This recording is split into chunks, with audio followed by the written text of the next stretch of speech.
Hello, my name is Theo Black. And I'm Sarah Black. And here is our review in under 9 minutes for the Oscar-nominated documentary shorts. No spoilers. For the record, we're not giving pigeons to these films. We just want to talk about them. Yeah. You should go see them. Yeah. That's it. That's it. The first one we saw was Traffic Stop, which is the story of the rather violent arrest of Breonna King, a young African-American woman. Essentially for speeding. Yes. It was very polished, very well done, very powerful use of the footage from her arrest juxtaposed with who she is and her life story. I agree. Although I thought the slow-mo shots were kind of odd, I liked the rest of it, and in fact, I liked that they waited a while. They really just show the footage, and then she's talking about her life, and they don't really connect the two until farther into the documentary. And I like it because it's really trying to get the point across. She's just a regular person living her life, and how this experience is unfortunately indicative of some of the, Black American experience in the U.S. and the trauma that goes with that and in that community. And I think it covered all those issues really well. Yeah, it was definitely effective to see just her going about her day and then this pretty brutal takedown by the cop that was arresting her. Yeah. Plus, I won't spoil it, but there's a line that a cop says later in the documentary, and you're like, oh my god, I can't believe, how do people like that, they should be, I don't even. The next one we saw was Edith and Eddie. It's the story of an elderly couple who are essentially, it's a case of guardianship, or who can take care of Edith because Eddie's too old, and so it's between her kids, and it's sort of the struggle that's around that, and also, I guess, some of the issues that's around that. Yes. And it's kind of hard to watch because of all of them. It's the one where you're the most like, I don't really know what to think about this issue. What do we do to change it? Although I guess they're all like that. Yeah, for me, I've seen not exactly what happened there, but I've definitely seen a lot of fighting between people about inheritance and money. Yeah. You just hear it, and it was definitely hard to watch the way the two older people were treated as presented in the documentary. I think it's a relevant issue. It's an issue that's coming up a lot right now. Yeah. And I thought the documentary was very well done. Yeah, I mean, these are all well done. Yeah. So it's hard to say one is harder than the other really to deal with. But this one probably had the smallest budget of all of them. At least it was shot, in a very just one person with a camera.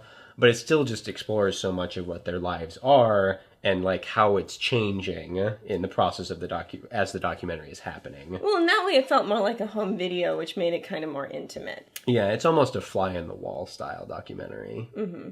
Cinema Verite. Mm-hmm. Pigeon Verite. Oh.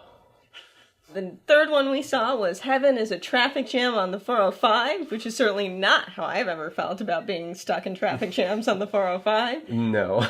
It's about the artist Mindy Alper, who has had to deal with a lot of mental health issues. And it kind of tells the story of her childhood, going through to now. I guess it is the life story with a lot of footage of her art.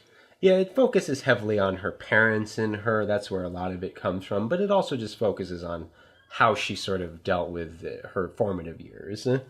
And it was really interesting because right away, I don't know anything about her to begin with.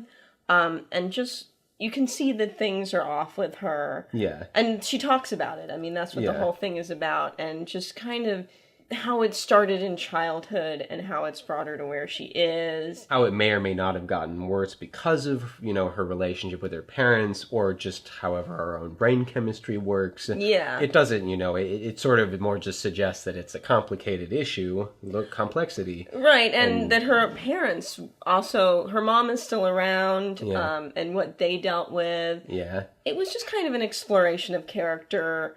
I love art. It was interesting to see her art and her process as well as her background. My final note on this one is just a little bit of humor in this block of really tough issues, which is when the title comes on, Mindy Alper also says it, and then everyone in the theater started laughing because we all live in LA and because the 405, like many of the freeways in Los Angeles, gets really congested. Well, and it also spoke to having a different point of view on things. Yes. Which is kind of what the film was about. Yes, yes, I agree. I really liked it.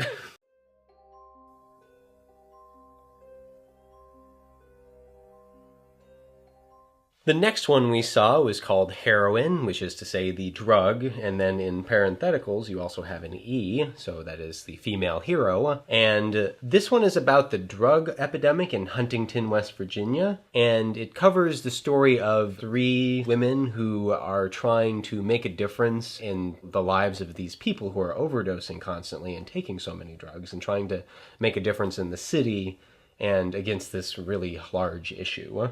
Yeah, it wasn't really, to be honest, about the epidemic itself. It was about these women trying to deal with it. And that made it inspiring, which I enjoyed. There was a couple kind of harrowing scenes where you do really see the actual epidemic itself. Yeah. But I wouldn't say that this is a movie about the epidemic. The title was pretty honest. It's about these women and how they came to deal with it and how things have changed. The different programs they run or they work in to try and make a difference. And what they're trying to do. Yeah. This is probably the most polished, maybe with Traffic Stop. They definitely had money. Yeah. And it looks really good. It was a Netflix documentary. I don't know if that means they produced it, but it's definitely one of theirs. Yeah. And I liked how polished it was.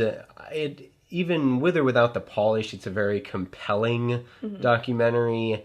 Because it really doesn't push it in your face. It's more just like, it's not, fly on the wall style. It's more like, here are these people dealing with this issues.